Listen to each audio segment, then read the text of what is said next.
Alin po yung kawan na doon kami dapat pumasok para magtamo rin kami ng kaligtasan sapagkat yun naman talagang gustong-gusto ng tao. Pakinggan po ninyo, mga kababayan. Ingatan ninyo kung gayon ang inyong sarili at ang buong kawan. Narito'y hinirang kayo ng Espiritu Santo na mga katiwala upang pakanin ang Iglesia ni Kristo na binili niya ng kanyang dugo. Maliwanag po ang pahayag na ito ng Biblia. Ang kawan po ay ang Iglesia ni Kristo.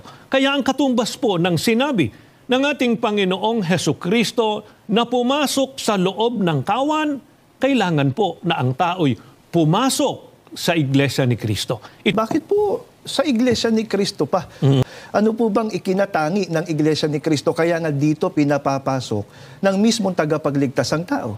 Maliwanag, kapatid na Glenn at mga ginigiliw po naming taga-subaybay na ang Iglesia ni Kristo po o ang kawan ang siyang binili po o tinubos ng dugo ng ating Panginoong Hesukristo. Yung katubusan po, ang katumbas, kapatawaran ng kasalanan. Kaya ang mga natubos, binili ng dugo ng ating Panginoong Hesukristo na ito nga pong Iglesia ni Kristo ang siyang may pangakong kaligtasan pagdating ng araw ng paghuhukom.